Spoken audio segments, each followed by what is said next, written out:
تمام شرکا محفل کو میں اس پروگرام میں خوش آمدید کہتی ہوں، اور سرائے اردو کی پوری جانب سے، پوری ٹیم کی جانب سے آج آپ تمام لوگوں کو، اہل وطن کی جانب سے، تمام اہل وطن کو میری جانب سے یوم آزادی بہت بہت مبارک ہو۔ اور یقیناً آپ لوگ اپنی مصروفیات میں سے وقت نکال کر یہاں پہ موجود ہوئے ہیں، اور ہم آپ لوگوں کے تہہ دل سے ممنون و مشکور ہیں کہ آپ لوگوں نے اپنی قیمتی مصروفیات میں سے وقت نکالا۔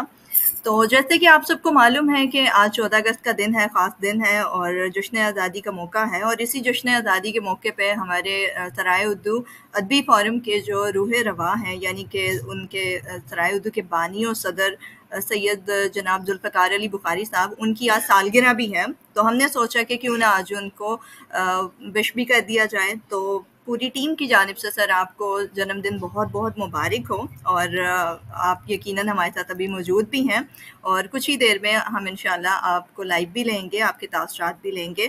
آج کا یہ پروگرام جو ہے میں یعنی کہ بکلم خود فاقیہ قمر جو ہے وہ ہوسٹ کر رہی ہوں، اور میرے ساتھ میرا ساتھ دینے کے لیے موجود ہے دانیال حسن چغتائی صاحب، اور یقیناً آپ سب ہم سے واقف ہی ہیں۔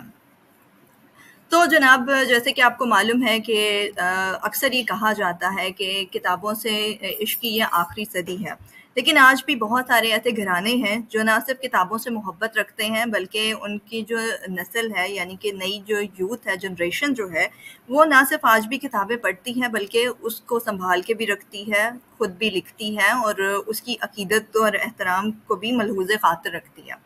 تو بھئی آج کا یہ پروگرام جو ہم نے منعقد کیا ہے وہ بھی 14 اگست کے دن، آپ سوچ رہے ہوں گے کہ اس دن کون سا پروگرام منعقد ہوتا ہے، تو بھئی ہم نے رکھا ہے، یعنی کہ سرائے اردو نے اپنی روایت کو برقرار رکھتے ہوئے آج کے دن ایک اور خوبصورت سا پروگرام رکھا ہے، جس میں ہم نے خصوصی طور پہ مختلف اسکولوں سے تعلق رکھنے والے جو طلبہ ہیں ان کو موقع فراہم کیا ہے کہ بھئی وہ آئیں، اس پلیٹ فارم کے ذریعے اپنی کاوشیں جو ہیں وہ ہم تک پہنچائیں۔ اب آج جو بچے شرکت کرنے جا رہے ہیں اس پروگرام میں، وہ کچھ بچے تو ایسے بھی ہیں جو خود بھی ادیب ہیں، جو لکھتے ہیں، کچھ ایسے ہیں جن کو صرف پڑھنے کا شوق ہے، اور مختلف کیٹیگریز ہیں، آپ کو معلوم ہے، تو سب بچوں نے اپنے اپنے حساب سے مختلف کیٹیگریز کا انتخاب کیا ہے۔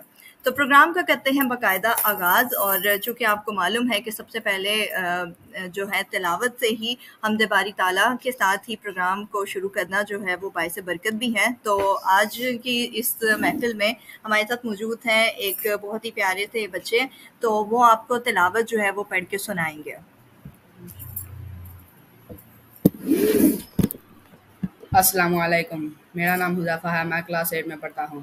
آج میں آپ کو تلاوت قرآن مجید کے سورہ رحمان 27ویں پارے کے سورہ رحمان سنانے جا رہا ہوں۔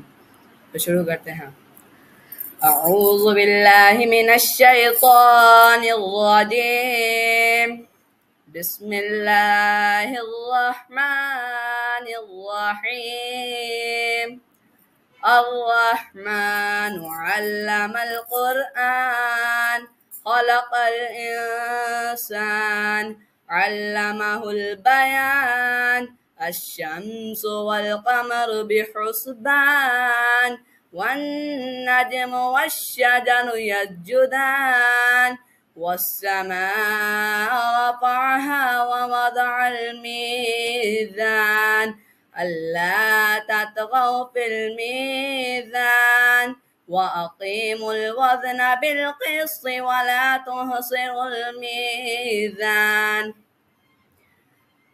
ولا تخسروا الميزان والأرض وضعها للأنام فيها فاكهة والنخل ذات الأكمام والحب ذو العصف والريحان فبأي آلاء ربكما تكذبان خلق الإنسان من صلصال كالفخار وخلق الجان من مارج من نار فبأي آلاء ربكما تكذبان رب المشرقين ورب المغربين فبأي آلاء ربكما تكذبان صدق اللہ العظیم۔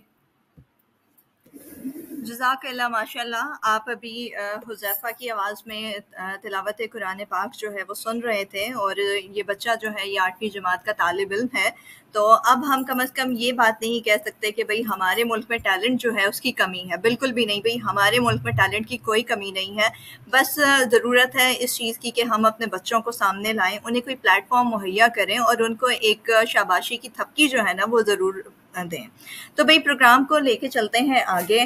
اب ہمارے ساتھ موجود ہے ایک ننا منا سا بچہ جو کہ آپ کو نعت رسول مقبول صلی اللہ علیہ وآلہ وسلم سنائیں گے اپنی آواز میں، لیکن اس سے پہلے وہ اپنا تعارف بھی آپ سے ضرور کروانا چاہیں گے. تو چلیے بڑھتے ہیں ان کی جانب. حسبي ربي جل الله ما في قلبي غير الله نور محمد صلی اللہ لا الہ الا اللہ. تیرے صدقے میں آقا سارے جہاں کو دین ملا، بیویوں نے کلمہ پڑھا لا الہ الا اللہ. حسبی ربی جل اللہ ما فی قلبی غیر اللہ نور محمد صلی اللہ لا الہ الا اللہ.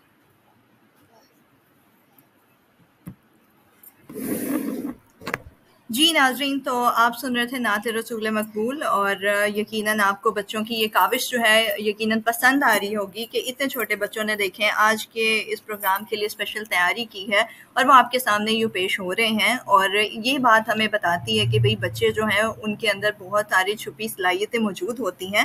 بس ضرورت ہوتی ہے تو اس چیز کی کہ ان کو صلاحیتوں کو بروئے کار لا کر سامنے لایا جائے.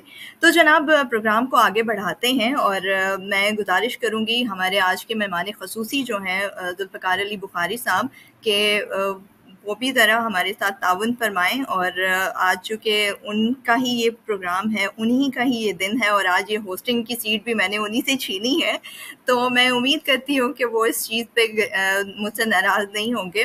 تو سر السلام علیکم، کیسے ہیں آپ؟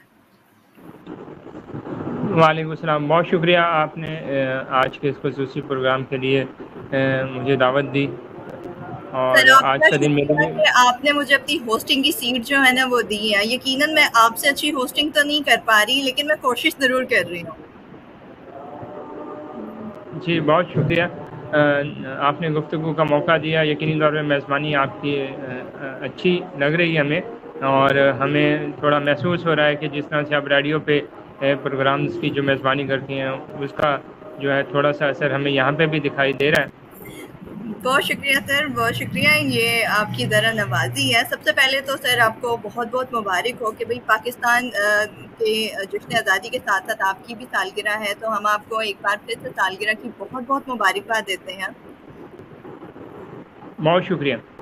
تو سر آپ مجھے یہ بتائیں کہ پاکستان بننا جو تھا وہ تو ایک انتہائی اہم کام تھا، اور اس کے پیچھے اتنی کوششیں کی گئیں، پھر جا کے کہیں پہ ہمیں 14 اگست 1947 کو پاکستان ملا. تو آپ کو اس دن پیدا ہو کے کتنی خوشی محسوس ہوتی ہے کہ بھئی ایک اہم دن پہ آپ کی بھی پیدائش ہوئی؟ اس کو حسن اتفاق کہہ سکتے ہیں. آزادی کا دن یقینی طور پہ 14 اگست ہے، لیکن میرے جنم لینے سے پہلے بھی اور میرے جنم لینے کے بعد بھی کئی احباب ایسے تھے اور ہیں ابھی بھی جو کسی نہ کسی قومی دن کے روز جو ہے وہ دنیا میں آئے. مجھے خوشی اس وجہ سے ہے کہ آزادی کا کیک اور سالگرہ کا کیک ایک ہی لے کے آنا پڑتا ہے، تو اس جی مہنگائی کے دور میں جو ہے وہ جو ہے تھوڑا سا اچھا لگتا ہے کہ دونوں خوشیاں ایک ہی دن ایک ہی خرچے میں مل رہی ہیں. جی یہ تو آپ نے بہت خوبصورت بات کہی ہے.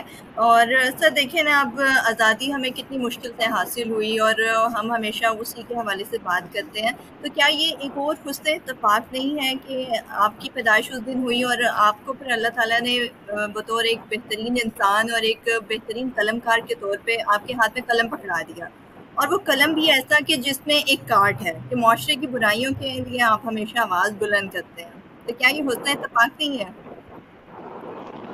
اللہ تعالیٰ نے کسی بھی انسان کی تخلیق جو ہے وہ بغیر کسی وجہ کے نہیں کی. اللہ نے مجھے کوئی ذمہ داری دی ہے تو میں اسے پوری طرح ایمانداری کے ساتھ جو ہے وہ سر انجام دینے کی کوشش کر رہا ہوں. آج میں خود نسل نو ادبی میلہ جو اکادمی ادبیات پاکستان منعقد کروا رہا ہے اس میں بھی میں شریک تھا, تو مجھے گفتگو سننے کا اتفاق ہوا محترمہ کشور نائک صاحبہ کی. تو انہوں نے آگاہ کیا کہ ہم جو اس ملک میں رہ رہے ہیں ہمیں آزادی کی اتنی خبر نہیں ہے, یہ خبر ان لوگوں کو ہے جو آزادی کے وقت مختلف مصیبتیں, پریشانیاں اور جو ہے جانیں قربان کر کے اس دھرتی پہ قدم رکھا, اور ان خاندانوں سے کوئی پوچھے جن کے اپنے جو ہے وہ اس دھرتی کے حصول کے لیے قربان ہوئے, انہوں نے جانیں دی. تقریباً 30 لاکھ کے قریب خواتین ایسی تھیں جو اس ہجرت کے دوران اغوا ہوئی اور ان کا کوئی پتہ نہیں تھا, اور بہت ساری خواتین جب واپس بھی آئیں تو انہیں پاکستانی